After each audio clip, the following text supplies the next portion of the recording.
Namanya Mansur. Ia penjual kopi keliling, populer dengan sebutan Starling, singkatan dari Starbucks keliling yang biasa membelah jalanan Jakarta. Mansur berasal dari Madura, tepatnya Pamekasan. Sudah 1 dekade ia merantau ke Jakarta. Tujuannya merantau sederhana, membuat bahagia orang tuanya. Pengennya saya kan merantau dari Madura, ingin berikan orang tua, keluarga.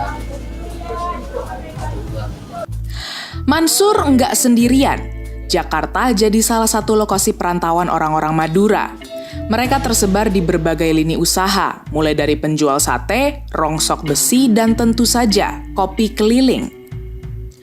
Membicarakan Madura sebagai perantau adalah membicarakan soal budaya migrasi yang diwariskan secara turun-temurun.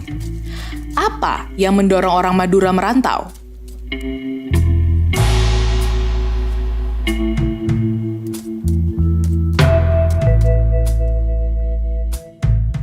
Ini Pamekasan, tempat asal Mansur.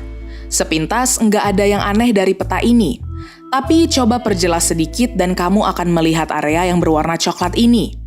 Ini, dan ini.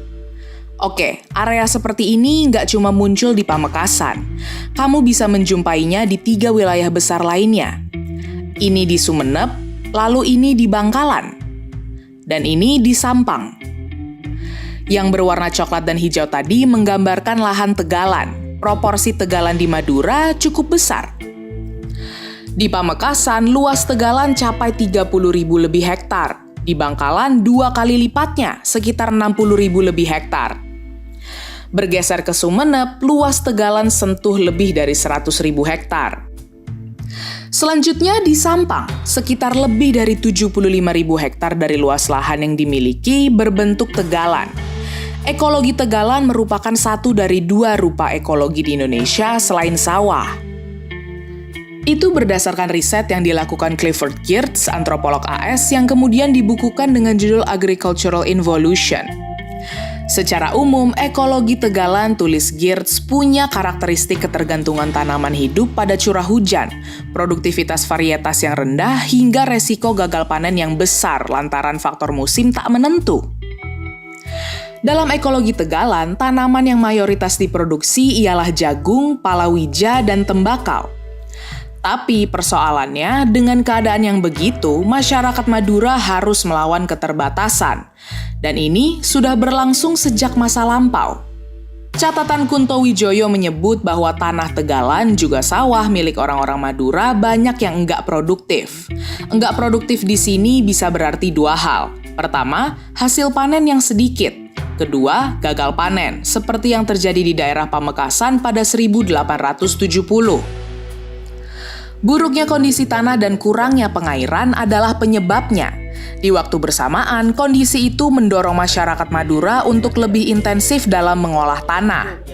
Segala tanaman dari jagung, palawija, sampai ubi jalar jadi opsi. Namun, hal itu enggak menyelamatkan masyarakat Madura dari masalah di hadapan mereka. Beras langka dan harganya menjadi tinggi. Upaya pembangunan saluran air yang dilakukan secara masif pada akhir 1800-an sampai awal 1900-an ternyata enggak membuat keadaan lebih baik. Tanah semakin rusak sebab enggak banyak hutan yang berdiri, sementara air makin langka karena curah hujan yang sedikit. Dari sini, efek yang kemudian didapati adalah kemiskinan. Pada abad 19 dan awal 20, mudah dijumpai rumah-rumah orang Madura yang kondisinya jauh dari kata layak.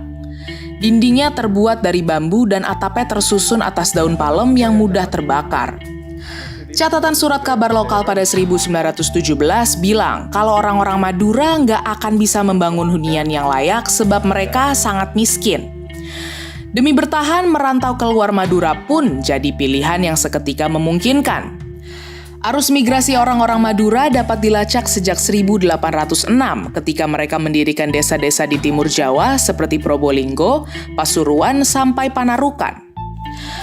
Pada 1846, jumlah orang Madura yang merantau ke daerah sekitar situ mencapai nyaris 500.000 orang. Laporan dari Sumeneb mengatakan bahwa sekitar 20.000 orang keluar setiap tahunnya. Angka tersebut belum termasuk yang pergi lewat jalur belakang alias tanpa pencatatan dari pemerintah. Kabupaten-kabupaten di Jawa Timur jadi tujuan utamanya. Di Karesidenan Probolinggo misalnya, populasi Madura berada di angka 13.000 sekian atau 5% dari total penduduk. Kenapa Jawa Timur? Ini nggak lepas dari dibukanya perkebunan di kawasan sana. Banyak orang Madura kemudian jadi buruh perkebunan. Pada 1892 diperkirakan jumlah orang yang pergi dari Madura mencapai 40.000 orang berasal dari 4 wilayah, Pamekasan, Sampang, Bangkalan, serta Sumeneb. Mereka biasanya pergi pada musim kemarau ketika air jarang dan susah diperoleh, serta kembali kala panen tiba untuk berkumpul dan berpesta bersama keluarga. Waktu yang dibutuhkan untuk merantau kira-kira 3-6 bulan. Untuk pedagang biasanya lebih lama lagi, di atas 6 bulan. Selain bekerja di kebun dan dagang, orang-orang Madura juga mengais rezeki sebagai kuli harian. Kesempatan untuk merantau kian menarik perhatian masyarakat pada masa itu, sebab biaya untuk menyeberangi selat cukup murah, sekitar 25-30 sen atau setara upah buruh sehari. Seiring waktu, migrasi lantas senantiasa melekat pada realitas masyarakat Madura. Pada 2015, jumlah mereka yang merantau dari Madura sentuh lebih dari 500.000 orang. Faktor pemicunya yakni keterbatasan sumber daya alam di Madura yang kemudian menyebabkan masyarakatnya hidup dalam belenggu kemiskinan. Berdasarkan data yang ada pada 2021, 3 wilayah di Madura masuk kategori wilayah termiskin di Jawa Timur. Ketiga wilayah itu ialah Sampang, Bangkalan, dan Sumeneb. Angka kemiskinannya bahkan tembus di atas 20%. Kemiskinan di Madura sampai-sampai membuat pemerintah memberikan perhatian khusus. Alhasil, merantau demi memperbaiki hidup merupakan pilihan yang diambil. Masyarakat Madura kemudian pergi bermigrasi keluar tempat kelahirannya, menjajaki kesempatan di sektor informal, dari usaha besi rongsok, sate, hingga kopi keliling. Enggak ini. Tapi kalau di Madura, usaha apa sih kalau bukan di Jakarta gitu? Ekologi Tegalan pada akhirnya turut mengubah perspektif ekonomi masyarakat Madura.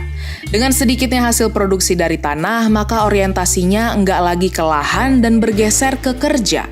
Ini lantas menciptakan pola perpindahan penduduk yang permanen. Ekologi Tegalan di sisi lain juga turut berkontribusi atas terciptanya relasi sosial yang berpusat pada individu, dengan keluarga inti sebagai unit dasarnya. Sejak dulu, masyarakat Madura enggak mengenal kepemilikan bersama atas suatu sumber daya. Karena memang sumber daya yang tersedia enggak memungkinkan untuk itu. Kelangkaan ekologi enggak mampu mendukung unit keluarga yang lebih besar ketimbang keluarga inti itu sendiri. Maka terbentuklah pola sosialisasi yang bertumpu pada individu daripada komunal.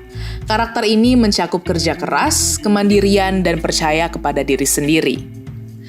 Bagi masyarakat Madura, hal itu adalah manifestasi dari cara bertahan hidup.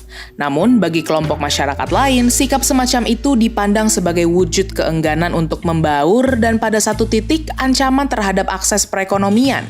Potensi gesekan antar masyarakat Madura dan kelompok lain pun terbuka lebar.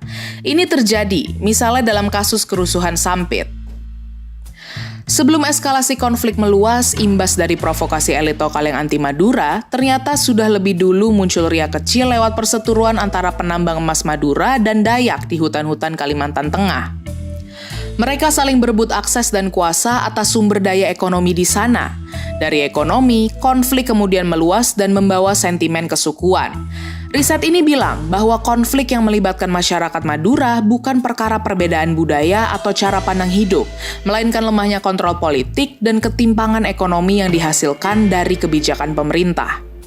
Menyalahkan faktor kesukuan yang lantas melahirkan dikotomi kita dan mereka terlihat lebih mudah dilakukan ketimbang mencari akar permasalahan yang struktural. Ya kalau sudah kayak gitu sih, ya enggak. Ya enggak pernah didedikin sama orang tua. Kita kan Jakarta kan enggak usah diambil gengsi. Kita kan cuma menjaga kopi, ya diambil itu kan, dengan diambil hati kan biasa dagang.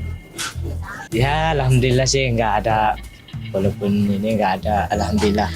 Membicarakan budaya merantau masyarakat Madura amatlah kompleks. Ia tersusun dari banyak benang yang saling berhubungan satu dengan yang lainnya.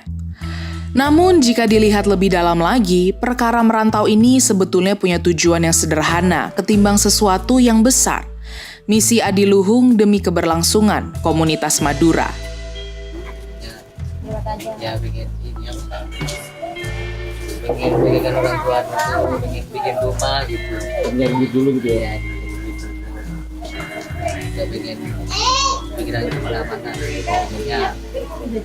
Pengennya gitu aja, pengennya berikan orang tua, tambah bikin rumah. Itu aja saya.